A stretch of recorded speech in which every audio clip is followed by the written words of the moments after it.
नाज़रीन, क्या आप जानते हैं कि हरूफ शम्सी और हरूफ कमरी में क्या बुनियादी फ़र्क है?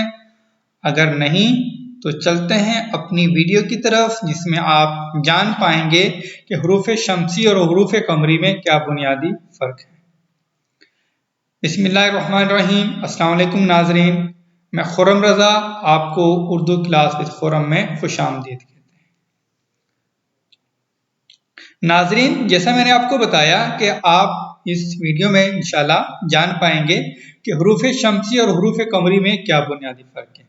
इससे पहले कि हम आगे बढ़ें, अगर आप मेरे चैनल पर नए हैं तो आपसे गुजारिश है कि उर्दू क्लास विद खुर्रम को सब्सक्राइब कर लीजिए और हमारे नए वीडियोस के नोटिफिकेशंस के लिए घंटी के बटन को दबाना ना भूलिए। नाज़रीन, आपने देखा होगा कि हरूफ शम्सी और हरूफ कमरी से पहले अलिफ और लाम का इजाफा किया जाता है, क्योंकि हमारी उर्दू ज़बान जो है वो एक मखलूत ज़बान है जो मुख्तलिफ ज़बानों के अल्फाज से मिलकर बनी है।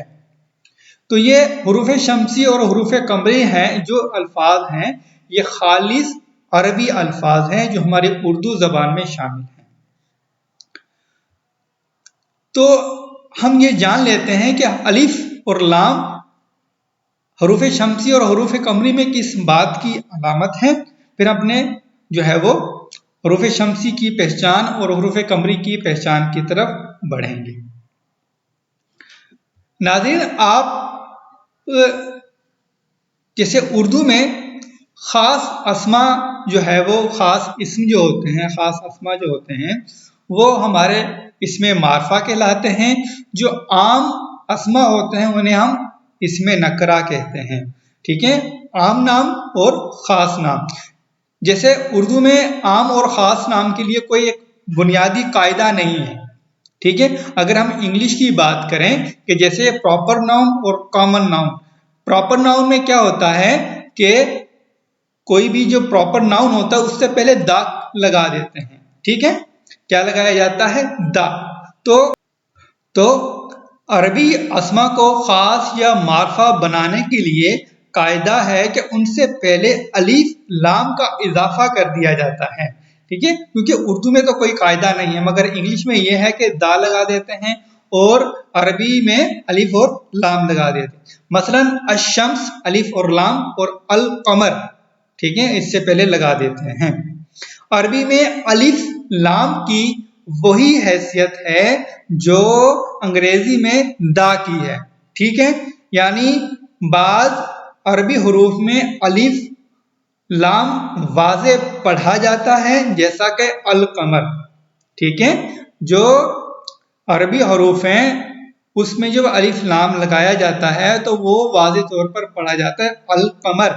और बाज़ ऐसे हैं कि जिससे पहले अलिफ लाम पढ़ा नहीं जाता,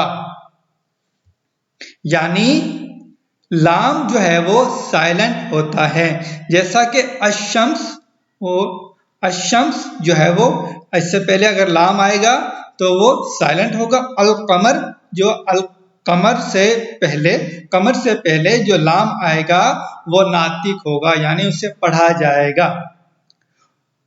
तलफ़ुज़ात की निस्बत से अरबी इन्हीं तलफ़ुज़ात की निस्बत से अरबी हुरूफ तेजी को दो इक़साम में तकसीम किया जाता है, यानी हुरूफ शम्सी और हुरूफ कमरी। तो बढ़ते हैं इसकी पहचान की तरफ। हुरूफ शम्सी वो हुरूफ जिनमें अलिफ लाम लिखा तो जाता है लेकिन पढ़ा नहीं जाता। ठीक है, जिन्हें लिखा तो जाता है लेकिन पढ़ा नहीं जाता, हुरूफ़ी शम्सी कहलाते हैं, यानी लाम सामत होता है, साइलेंट होता है और तलफ़ुज़ में नहीं आता। मसलन अशम्स, ठीक है, अशम्स अलिफ और शीन, ये मुशद्दद शीन जो है वो मुशद्दद है, पढ़ा जाता है। शम्सी हरूफ कितनी है? 14 है। आपके सामने ते से दाल जाल रे रे सीन शीन स्वाद स्वाद तोएं जोएं लाम और नून, ये जो तमाम जो है वो शम्सी हरूफ कहलाते हैं। आप इनकी मिसालें देख लीजिए। सूरत तौबा, नजमुद्दौला, अब्दुल रशीद, अब्दुल सलाम, अब्दुल समद, सूरत तौर, फिरोजुल लुगात, रब्बियुस सानी, अव्वलुज़ ज़िक्र, صاحب الزمان، عبدالشکور، شمس الضحیٰ، الظاہر اور بادی النظر. ٹھیک ہے، یہ تمام شمسی حروف کی مثالیں ہیں.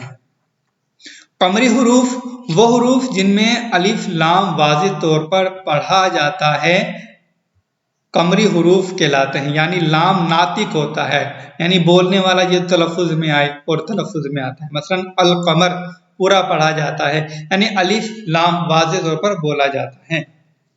یہ تمام وہ قمری حروف ہیں الف، بے، جیم، اے، خ، عین، غین، ف، قاف، کاف، میم، واو، ہے اور یہ. اب ان کی جو ہے وہ مثالوں کی طرف بڑھتے ہیں. عربی الاصل، سحر البیان، عبد الجبار، فی الحال، دار الخلافہ، زین العابدین، عبد الغفور، ابو الفضل، عبد القادر، عبد الکریم، ضرب المثل، عبد الواحد، نور الہدیٰ، الیوم.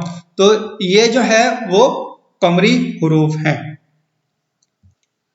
ناظرین، جیسا آپ نے دیکھا کہ شمسی حروف میں جو الف اور لام ہے وہ پڑھا نہیں جا رہا، مگر قمری حروف میں الف اور لام پڑھا جاتا ہے. اس لیے ہم کہہ سکتے ہیں کہ الف لام عربی الاصل ہے. عربی الاصل، ٹھیک ہے، مطلب کہ عربی کا اصل لفظ کا وہ تارا ہے، الفاظ کا وہ تارا ہے جو حروف قمری میں تو جھل ملاتا ہے. یعنی رات کے وقت جب قمر نکلتا ہے، چاند نکلتا ہے، تو اس کی روشنی میں اس کے ساتھ جو ہے وہ تارے بھی جھل ملاتے ہیں. ٹھیک ہے، اگر ہم قمر سے مراد لیں، مطلب کہ قمر رات میں نکلتا ہے تو قمر کے ساتھ تارے بھی ہوتے ہیں. اگر ہم شمس کی بات کریں تو شمس دن میں ہوتا ہے، تو شمس کی روشنی میں جو ہے وہ تارے معدوم ہو جاتے ہیں. یعنی ہم کہہ سکتے ہیں اب کہ الف لام وہ تارا ہے جو شمس کی روشنی میں تو نظر نہیں آتا، مگر رات کے اندھیرے میں قمر کے ساتھ ضرور چمکتا ہے. تو آج یہاں پر ہماری یہ ویڈیو ختم ہوتی ہے. امید ہے کہ آپ کو ہماری یہ ویڈیو پسند آئے گی. آپ کو اگر ہماری ویڈیو پسند آئے، لائک کیجیے گا، کمنٹ کیجیے گا اور اپنے دوستوں کے ساتھ شیئر ضرور کیجیے گا.